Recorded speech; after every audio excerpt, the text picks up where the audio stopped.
Hello ladies and gentlemen, welcome to the Friday Ramblings. It is the month of October. That means it's time for some lovely Halloween thematic ramblings all month long. And we got a great one to start us off. First, I do want to welcome you to my new recording office. Very nice. Not much of a big change for most of you viewers, as it is, of course, background material, but it is what it is. And of course, we have our nice spooky shirt on. Ooh, spooky shirt. Haha, spooky shirt. Because it's all about that Halloween spirit. So let's start things off with an entry that is, as far as classic entertainment goes, the most classic of our entertainment discussions this month. Ooh, see how I did that? We're discussing classic Halloween entertainment, and we're starting at the beginning. That's right, folks. We're talking about well-celebrated, lovingly acknowledged director William Castle.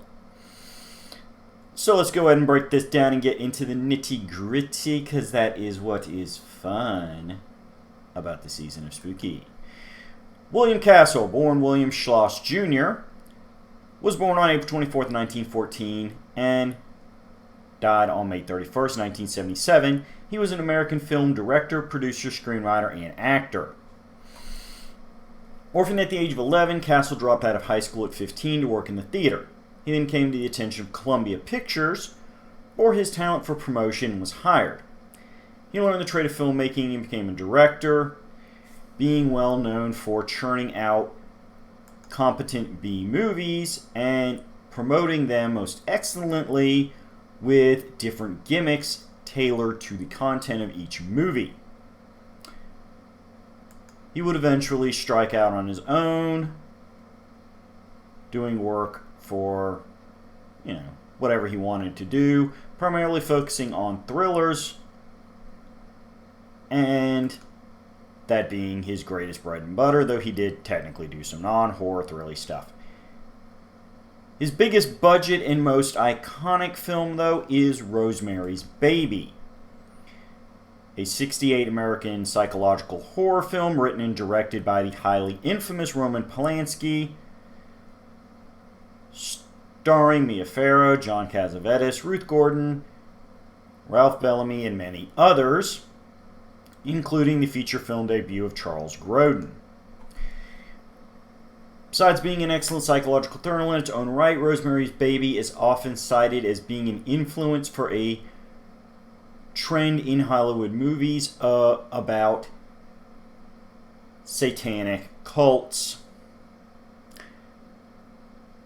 However, we will definitely be giving Rosemary's Baby its own video later in its own right, maybe next year. Still, that is not, as I said, our prime topic tonight, but it is important to note that William Castle has, despite being primarily a B-movie kind of guy, had the opportunity to knock it out big in big Hollywood. And of course, Roman Polanski is definitely going to get a video in his own right. He is somebody you can't really talk about without doing a full deep dive. So moving on, because we're here for William today. As we said, William Castle was born William Schloss Jr. to a Jewish family. Schloss is in fact German for castle, which is where he got his later working name from. His mother died when he was 9, and his father followed a year later.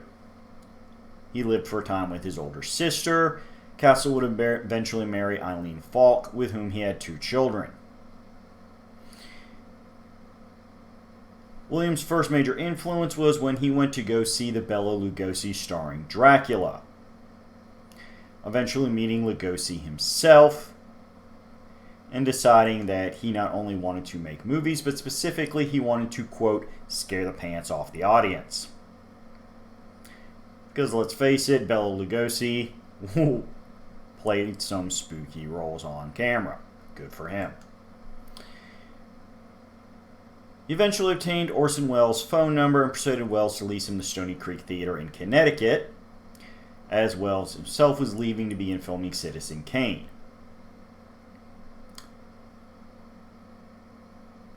He had a little bit of fun dealing with theater guild regulations as he established himself in the theater before making it to Hollywood.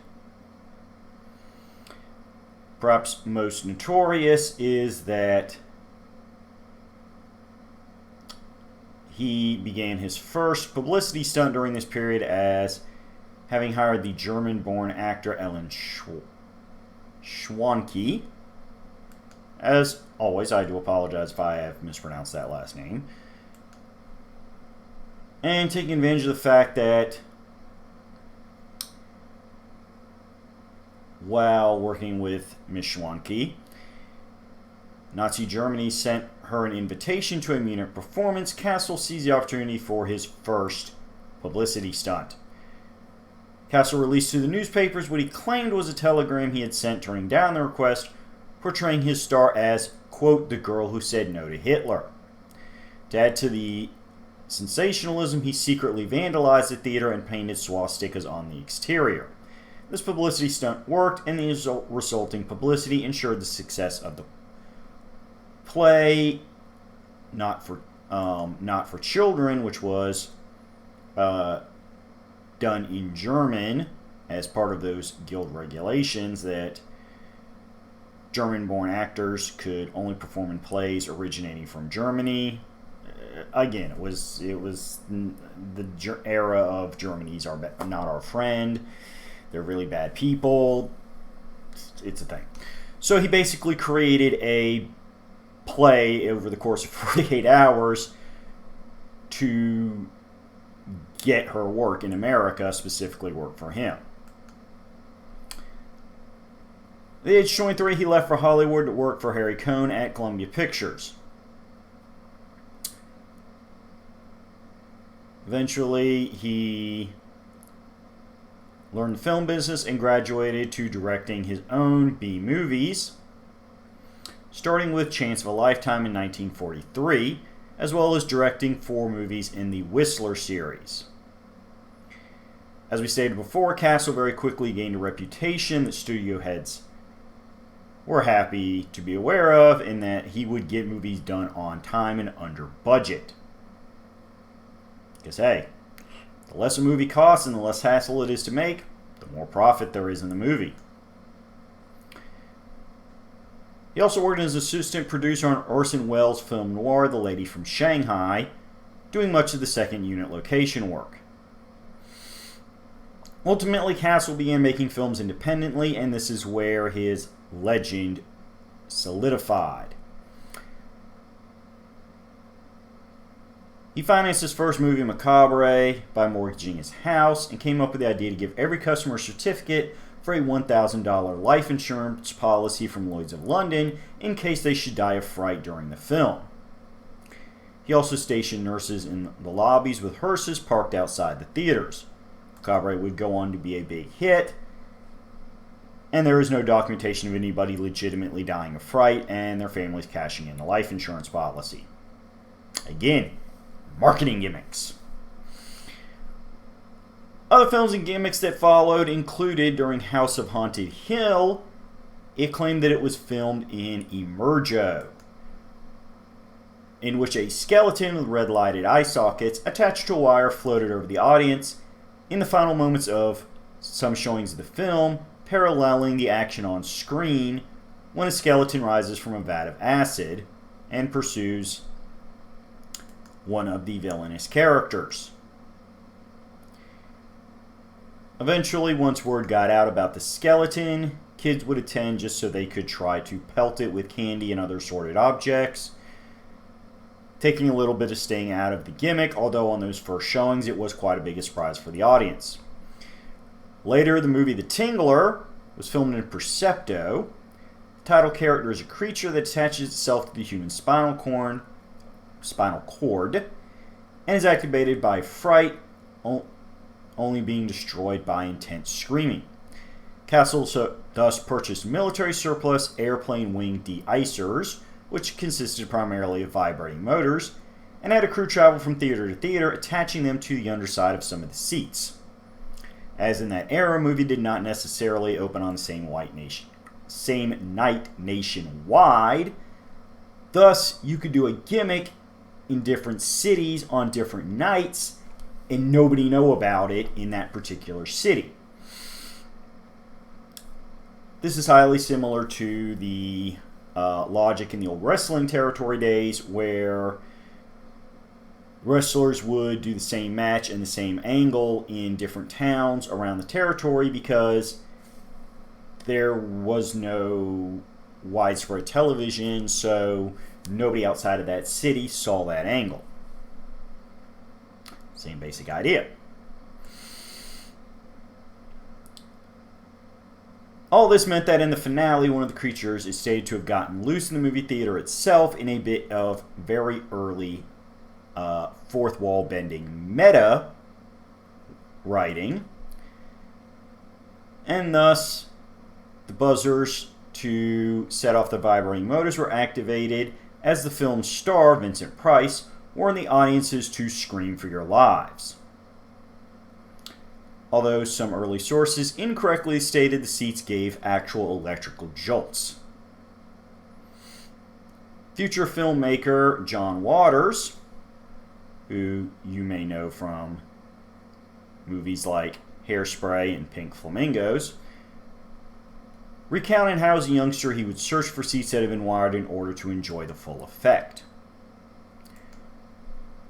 13 Ghosts was filmed in Illusion O. Each patron received a handheld ghost viewer remover.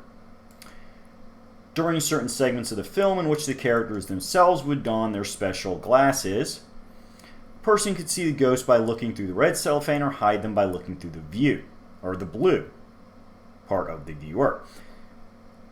Without the viewer, the ghosts were only semi-visible. The early DVD releases included red and blue glasses to replicate the effect. Also in Homicidal, there was a fright break with a timer overlaid on the film's climax as the heroine approaches a house harboring a sadistic killer. The audiences had 45 seconds to leave and get a full refund if they were too frightened to see the remainder of the film. In an early showing, wily patrons simply sat through the movie a second time and left at the break to get the money back. To prevent this in the future, Castle had different color tickets printed for each showing. When some patrons still demanded refunds, despite this all being a fun marketing gimmick, Castle's response has been documented as being that he came up with Coward's Corner, a yellow cardboard booth manned by a theater employee in the lobby, and when the fight break was announced, if you couldn't take any more, you had to leave your seat in front of the entire audience, follow bright yellow footsteps up the aisle bathed in the yellow light, crossing a yellow line with a stenciled message, "Cowards keep walking." You would then pass a nurse who would offer a blood pressure test, all the while a recording was blaring, "Watch the chicken, watch him shiver in Coward's Corner." Finally, you would suffer through one final indignity, being forced to sign a yellow card stating, "I am a bona fide coward." Finally, in a trailer for the film, Castle explained the use of the coward certificate and admonished the viewer not to reveal the ending to friends or, quote, "They will kill you. If they don't, I will." This being one of the rare cases where Castle's gimmick didn't necessarily work in his favor, and thus he had to up the ante in order to make sure the movie still made money. That's the risk you take with gimmicks. Mr. Sardonicus, in which the audience could vote on the villain's fate in a punishment poll during the climax. Castle appeared on screen to explain two options. Each member of the audience was given a card with a glow-in-the-dark thumb they could hold up or down to decide if Mr. Sardonicus should be cured or die. Allegedly, no audience ever chose mercy, so the alternate ending was never screened. Castle did claim in his autobiography that the merciful version was shot and shown occasionally, though many claim otherwise. In the drive-in version, drivers were asked to instead flash their car's headlights to choose. In the movie Zots, each patron was given a magic, which was ultimately just a plastic glow-in-the-dark coin. 13 Frightened Girls featured a publicized worldwide casting hunt for the prettiest girls from different countries, although it was actually done in 15 different countries, not 13 as the title suggested, filming slightly different versions highlighting each girl for the release in her country. And that's a good marketing gimmick idea, custom tailoring for international audiences.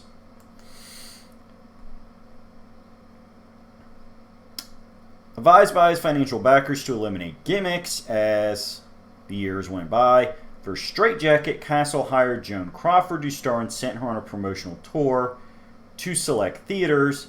However, at the last minute, Castle still felt the need to gimmick things up and promote things up, eventually handing out cardboard axes to patrons. I Saw What You Did, also starring Joan Crawford, was initially promoted using giant plastic telephones, but after a rash of prank phone calls and complaints, the Bell Telephone Company refused Castle permission to use them or mention telephones. He then turned the back row of theaters into shock sections, in which seatbelts were installed to keep patrons from being jolted from their chairs in fright. The final highly noted gimmick was in the movie Bug, in which Castle advertised a $1 million life insurance policy for the film's star, Hercules the Cockroach. At the height of his popularity, Castle had a fan club with 250,000 members. Ultimately, this all led up to the aforementioned Rosemary's Baby, his biggest budget Hollywood film to date. Ultimately, according to his autobiography, that William Castle had to once again mortgage his home to obtain the movie rights to the Ira Levin novel before it was published, making a deal with Paramount Pictures, who insisted on hiring director Roman Polanski.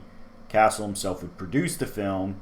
He also had an on-screen cameo playing the gray-haired man standing outside the phone booth where Rosemary, played by the aforementioned Mia Farrow, is attempting to get in touch with her obstetrician.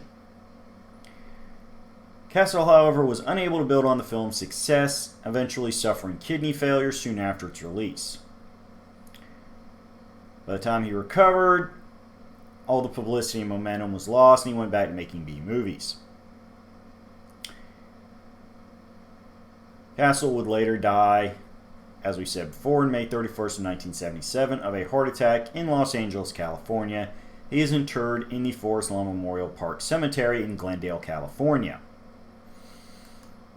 So, we got a guy that did a lot of over-the-top promoting for cheesy B-movies. In the end, though, did he honestly leave a major legacy on Hollywood and the future of horror? Yeah, yes he did. We mentioned that a young John Waters was a fan of his, however, it goes much deeper than that. Alfred Hitchcock himself, one of the most legendary of legendary directors, decided to make Psycho after noting the financial success of the 1950 movies by Castle and his peer Roger Corman.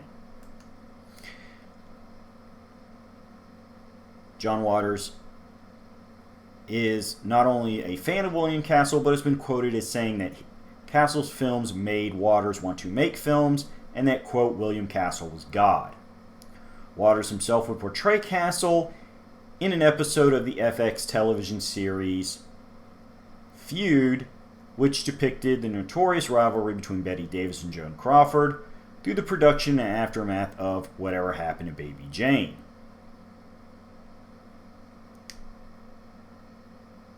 Ultimately, it gets better though. Blah, blah, blah. Robert Zemeckis, famous for the Back to the Future trilogy and Romancing the Stone, among many others, including another frightful movie, The Frighteners, heck, we need to talk about Robert Zemeckis sometime, has referred to William Castle as his favorite filmmaker. And the 1993 film Matinee, starring John Goodman, starred a character based on William Castle. But we get a little bit better than that, folks. See, Robert Zemeckis didn't just idolize William Castle as his favorite filmmaker, but wanted to perpetuate the legacy of William Castle. Thus, Robert Zemeckis, along with Joel Silver, Gilbert Adler, and Susan Downey, formed a film production label and division of Silver Pictures and Warner Brothers Pictures known as Dark Castle Entertainment. The original intent of Dark Castle Entertainment was to remake William Castle's films. They did manage to remake 2 of his films, the aforementioned House on Haunted Hill, as well as 13 Ghosts. Later, they would produce an original sequel to House on Haunted Hill, Return to House on Haunted Hill, as well as remakes of non-Castle films, and spreading out to genres beyond horror. Some of their most recent films have included the 2017 Suburbicon, 2021 Seance, and most recently in this year, 2022, the prequel to Orphan, Orphan First Kill. Never stray too far from the horror roots, folks. Other horror movies that were not William Castle related by Dark Castle include Ghost Ship, Gothica, House of Wax, the original Orphan. Well, they didn't completely make the original Orphan, but they were the local distributor of it. I believe, yeah. Let me double check my notes on that one. Yeah, it was an international co-production. So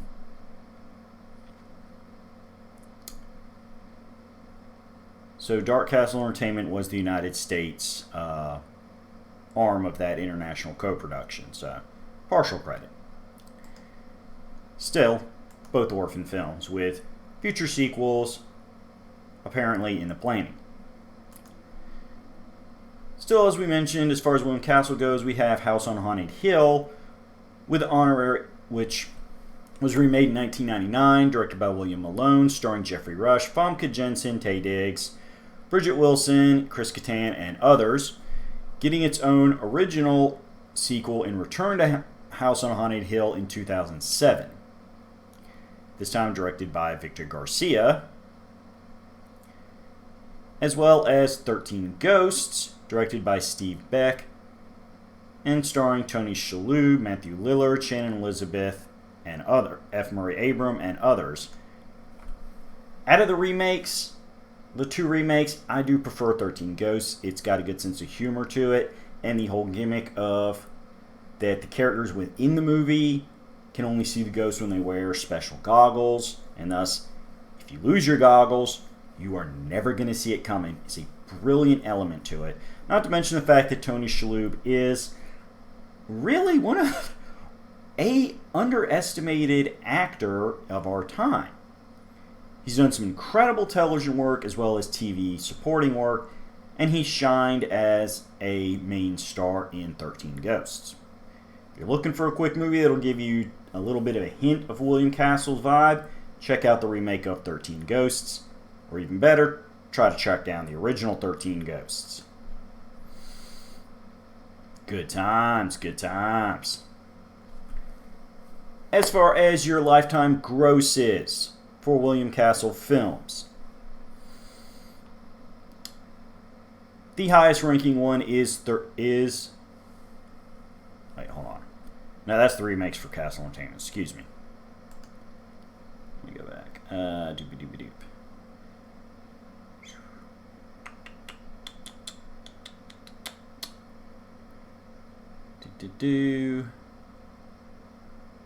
Okay, so let me see. Yeah, the original 13 Ghosts did have a box office of 1.5 million.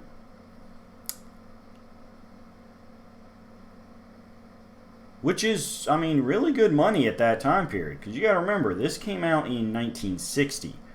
1.5 million went a lot further than it did in it does in 2022. In fact, let me see if I can do a little bit of inflation for you. In 1960,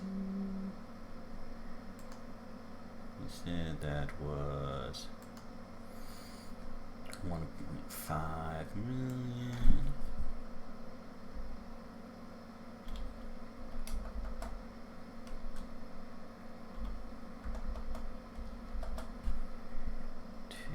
The same this would be equivalent to a little over $15 million. So, you know what? That's a big deal. You know, by, A-list major Hollywood standards, like, ooh, 50 million. Some of us have a budget's bigger than that. But you got to remember, this was a B movie. This was something that was done intentionally to be a smaller budget. So, making 15 million is impressive. You got to remember that. Can't always judge things by things like, Harry Potter, the Avengers standards. Those are huge lists. Castle didn't make huge A-list movies. He made stuff down here. This would be more like a direct-to-video movie making $15 million. That's impressive. So, to wrap things up, William Castle has influenced multiple generations of directors, many of whom have worked in horror, influenced the founding of a production label which continues to release horror movies that are helping to define and redefine the genre to this day, and has had a few of his movies remade, as well as working with such luminaries as Vincent Price, Mia Farrow, and having smaller social and business relationships with people like Alfred Hitchcock and Orson Welles. I would say this is a gentleman everybody should keep in mind every Halloween season when you consider spooky entertainment, because you never know. A William Castle remake could always be right around the corner. Still, we got 3 more spooky ramblings to help cover the bases here and set us all up for a lovely Halloween. So tune in every week. Make sure you like, subscribe, hit that notification bell, drop a comment, and all those wonderful things. Recommend the videos to friends. Because here at Roulette Productions, we love Halloween, and we love our viewers. Bye-bye.